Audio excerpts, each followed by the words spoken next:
مجھے اکثر ایسا محسوس ہوتا تھا کہ کوئی مجھے اپنی نظروں کے حصار میں رکھے ہوئے ہے، مگر میں وہم سمجھ کر ہمیشہ چھٹک دیتی تھی۔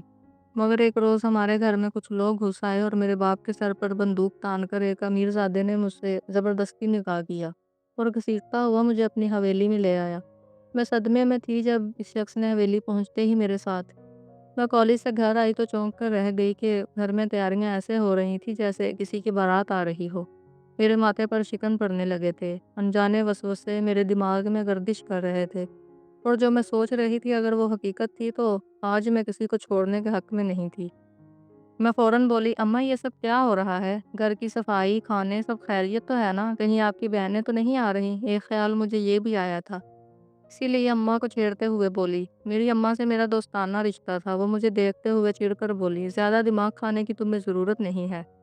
کہاں تھی تم؟ کب سے تمہارا انتظار کر رہی ہوں، آدھا گھنٹہ دیر سے آئی ہو آج۔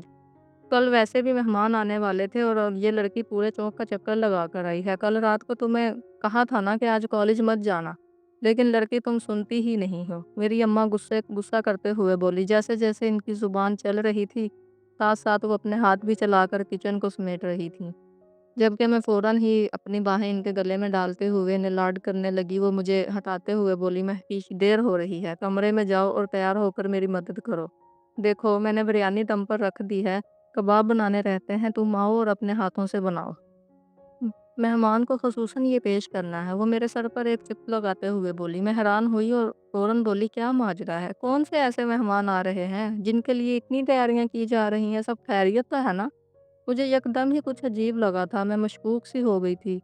مجھے ایک بہت بڑی سازش اپنے خلاف نظر آ رہی تھی۔ میری اماں نے ایک نگاہ مجھے دیکھا اور کچن سمیٹتے ہوئے مصروف انداز میں بولی، ارے جاؤ تو صحیح، اتنے خاص نہیں ہے، مگر تیار تو ہونا ہے نا؟ اب زیادہ دیر مت کر دینا، بس کباب آ کر بناؤ، سارا انتظام میں کر چکی ہوں۔ ان کے جھنجھلانے کی وجہ سے میں نے دوبارہ کوئی سوال نہیں کیا تھا اور خاموشی سے سر اس بات میں ہلا کر اپنے کمرے میں آ گئی تھی۔ ایک ہلکا پھلکا نفیس سا ڈریس نکالا اور زیب تن کر کے باہر آ گئی۔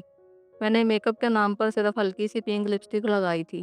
اماں مجھے دیکھتے ہی بولی، یہ کیا پھیکا سا رنگ پہن کے آئی ہو اور یہ میک اپ کیوں نہیں کیا؟ ویسے تو بڑی بنو بن کے گھومتی رہتی ہو، آج کیا ہو گیا؟ میں اماں کی بات پہ کہکا لگا کر ہنسی تو وہ میرے تھپڑ جوڑتی ہوئی بولی، محفش دماغ مت خراب کرو، جتنا کہا ہے اتنا کرو، بلکہ میرے ساتھ آؤ، میں تمہارے لیے کپڑے نکالتی ہوں۔ اماں کی عجلت سمجھ نہیں پا رہی تھی، وہ میرا ہاتھ پکڑ کر گھسیٹتی ہوئی کمرے میں لے آئیں اور میں ارے ارے کرتی رہ گئی۔ انہوں نے میری الماری کھول کر ایک ڈارک پنک کلر کا سوٹ نکالا تھا اور مجھے دیتے ہوئے بولی، جاؤ اب تیار ہو کر آؤ اور میک اپ بھی ڈھنگ سے کرو، اسی طرح سے سر جھاڑ منہ پھاڑ باہر آنے کی ضرورت نہیں ہے۔ میں فوراً اپنی جگہ سے کھڑی ہوتے ہوئے غصے سے بولی، اماں تم مجھے بتاؤ گی آخر تم کرنا کیا چاہتی ہو؟ کون آ رہے ہیں جو تم مجھے اتنا سجا رہی ہو؟ وہ میری جانب دیکھتے ہوئے سنجیدگی سے بولی، محفی چپ ہو جاؤ، جتنا بول رہی ہوں اتنا کرو، کیوں اپنی زندگی خراب کرنا چاہتی ہو؟ ان کی اس بات سے میں فوراً ہی سمجھ گئی تھی کہ یہ میرے ساتھ کرنا کیا چاہ رہی ہیں۔ میں یکدم ہی ہتھے سے اکھڑ گئی اور غصے ہوتے ہوئے بولی، آپ کو سمجھ کیوں نہیں آ رہا؟ میں ابھی شادی وغیرہ نہیں کرنا چاہتی امی، مجھے اپنا کیریئر بنانا ہے، میں ڈاکٹر بننا چاہتی ہوں۔ دیکھنا امی، میں ایک روز کامیاب ضرور ہو جاؤں گی، آپ کو اپنی بیٹی پر فخر ہوگا، مجھے تھوڑا وقت تو دے۔ میری بات سن کر میری ماں یکدم ہی غصے سے پھنکاری، تم یہ بات کیوں فراموش کر دیتی ہو کہ تم ایک درزی کی بیٹی ہو، اور ایک درزی کی بیٹی کے خواب اتنے اونچے نہیں ہوتے، کیونکہ جب یہ خواب ٹوٹتے ہیں تو انسان ریزہ ریزہ ہو جاتا ہے۔ انسان کو اپنی چادر اتنی ہی پھیلانی چاہیے جتنی اس کی حیثیت ہو۔ خدا کے لیے خود کو سنبھالو، تم ڈاکٹر نہیں بن سکتی، تمہارا باپ ایک درزی ہے اور ایک ڈاکٹر کی پڑھائی بہت مہنگی ہوتی ہے۔ اپنا گھر بساؤ اور میرے گھر سے جاؤ، تمہارے پیچھے میرے اور 2 بچے ہیں، ان کا بھی مستقبل مجھے سنوارنا ہے۔ آج تمہاری شادی ہوگی تو کل تمہاری چھوٹی بہن کے لیے ایک اچھے گھرانے سے رشتہ آئے گا، اور اگر تم اس طرح ہی میرے سر پر بیٹھی رہو گی تو لوگ تم دونوں بہنوں میں عیب نکالنا شروع کر دیں گے کہ اگر بڑی ایسی ہے تو پھر چھوٹی بھی مسئلے میں مسائل ہوں گے۔ لوگ یہ نہیں سمجھتے کہ ہم شادی کیوں نہیں کرتے، بلکہ لوگ باتیں بنانا شروع کر دیتے ہیں، جبکہ میں اپنی ماں کو حیران ہو کر دیکھ رہی تھی کہ اس کی سوچ کتنی زیادہ چھوٹی ہے۔ میں کچھ کہتی اس سے پہلے ہی انہوں نے میرا بازو غصے سے مروڑا تھا اور میری آنکھوں میں دیکھتے ہوئے بولی، اگر تم چاہتی ہو کہ تمہارا باپ اور میں اس معاشرے میں سر اٹھا کر چلیں تو تمہارے لیے یہی بہتر ہے کہ تم خاموشی سے آنے والی عورتوں کے سامنے سر جھکا کر بیٹھ جانا۔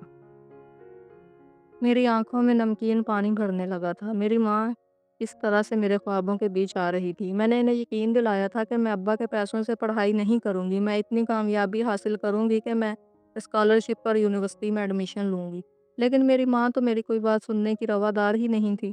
انہوں نے زبردستی مجھے تیار کروایا تھا، لیکن میری آنکھوں سے مسلسل آنسو نکلتے جا رہے تھے۔ میں کسی بھی عورت کے سامنے شو پیس بن کر بیٹھنا نہیں چاہتی تھی۔ میری سوچ بہت الگ تھی۔ میرا ماننا تھا کہ انسان کو ایسا بننا چاہیے کہ لوگ آپ کی چاہ کریں، آپ کسی اور کی نہیں۔ تھوڑی دیر بعد مجھے ان عورتوں کے سامنے بٹھا دیا گیا جو مسلسل مجھے تنقیدی نگاہوں سے دیکھ رہی تھیں۔ مہمان جو آئے تھے ان میں 2 عورتیں شمار تھیں اور ایک آدمی بیٹھا ہوا تھا، میرے ابو سے بات چیت کر رہا تھا۔ ایک عورت میری جانب دیکھتے ہوئے بولی، کھانا وغیرہ آتا ہے تمہیں پکانا؟ ان کا ان کا انداز میں بہت ہی حقیرانہ تھا۔ شاید میں انہیں خاص پسند نہیں آئی تھی۔ میں نے خاموشی سے سر اس بات میں ہلا دیا تھا اور میری ماں ان کو خوشامد کرتے ہوئے بولی، جی جی بہن، یہ بریانی اور کباب میری بیٹی نے ہی بنائے ہیں۔ جبکہ میں حیرت کے سمندر میں غوطہ زن تھی کہ میری ماں جھوٹ کیوں بول رہی ہے۔ لیکن میں نے خاموش رہنے میں ہی عافیت جانی تھی۔ وہ دونوں عورتیں اور 2 آدمی پیٹ بھر کے ہمارے گھر سے گئے تھے۔ میری ماں اور ابا مسلسل ایک ہی دعا کر رہے تھے کہ اس رشتے سے ہاں ہو جائے تو وارے کے نیارے ہو جائیں گے۔ لڑکے والے بہت امیر ہیں، لڑکے کی تو سرکاری نوکری بھی ہے۔ میری ماں ان کے گن پر گن گائے جا رہی تھی، جبکہ میرے کان اب پک چکے تھے۔ رات کے 8 بجے ان کا فون آ گیا تھا۔ میری ماں کی تو باچھیں کھل اٹھی تھیں۔ انہیں گمان تھا کہ ان کی بیٹی کے لیے ہاں ہو جائے گی، لیکن ایسا ممکن نہیں ہوتا۔ میں تو پہلی نظر میں ہی دیکھ چکی تھی، ان لوگوں کو سمجھ چکی تھی کہ وہ بڑے لالچی قسم کے لوگ ہیں، ہمارا گھر اور میرے باپ کی نوکری دیکھ کر خاموش ہو جائیں گے۔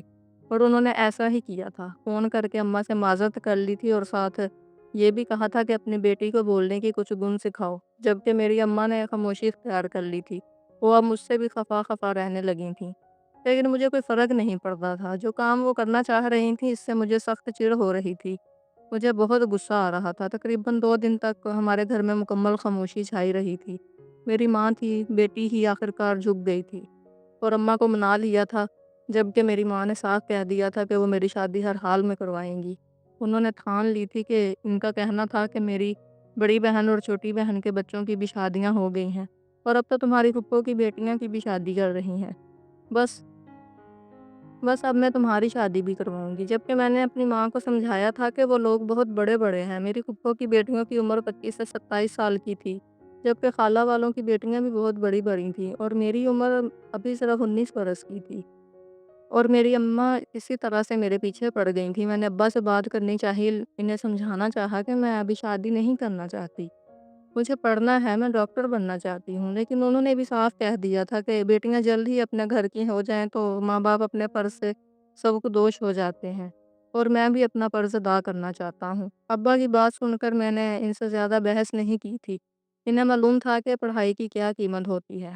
انہوں نے بچپن سے سلائی کی تھی اور بڑے ہونے کے بعد انہوں نے اپنی ایک چھوٹی سی دکان کر لی تھی، جس میں وہ بہت محنت مزدوری کر کے ہمارے گھر کا چولہا چلا رہے تھے اور میرے 2 چھوٹے بہن بھائی کی فیس ادا کر رہے تھے۔ لیکن میں کچھ بڑا کرنا چاہتی تھی، اور کہتے ہیں نا کہ جب انسان کسی چیز کی سچی لگن کرے تو ایک نہ ایک روز اس کا یہ خواب پورا ہوتا ہے۔ لیکن مجھے معلوم نہیں تھا کہ میرا یہ خواب کس طرح پورا ہوگا۔ میں اس خوشی کو پانے کے بعد بھی خوشی محسوس نہیں کروں گی۔ اس رشتے کے بعد اماں میرے لیے 2-4 رشتے اور لائیں تھیں، لیکن لڑکے والوں نے بہت ڈیمانڈ رکھی تھی، جس کے باعث تمام رشتوں سے انکار ہو گیا تھا اور میں اندر ہی اندر بہت خوش تھی۔ مجھے معلوم تھا میری شکل و صورت میں کوئی مسئلہ نہیں ہے، اللہ تعالیٰ نے مجھے حسن سے مالا مال رکھا تھا، بس مسئلہ ہماری معاشی حالات کا تھا۔ مجھے سب باتوں کا علم تھا۔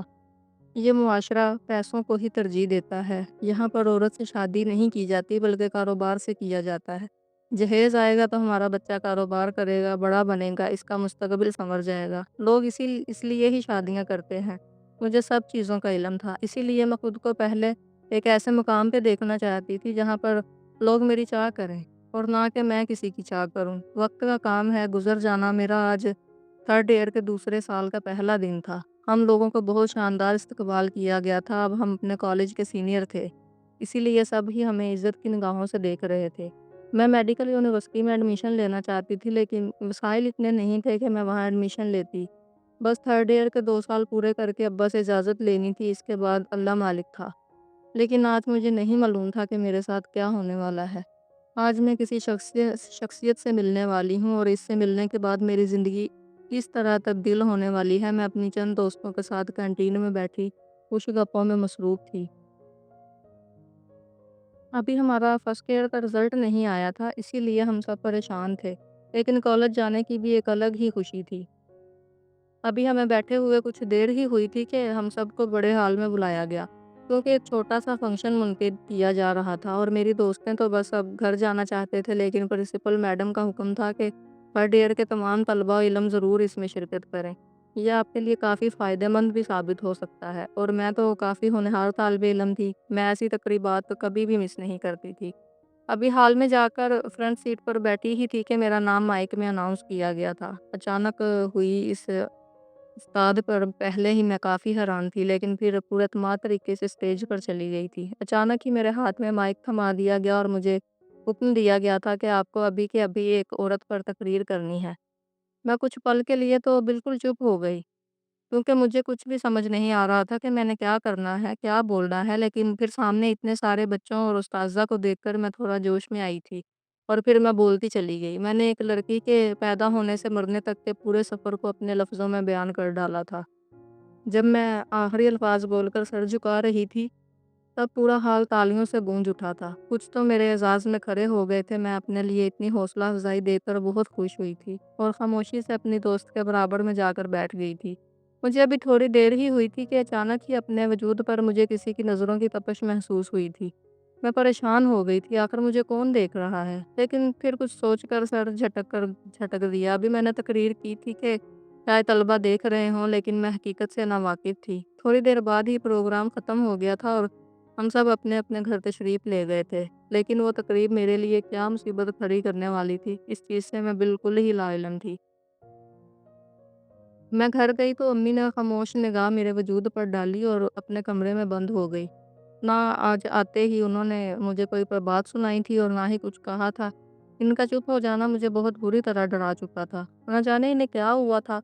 میں اپنی امی کی ناراضگی ذرا بھی برداشت نہیں کرتی تھی۔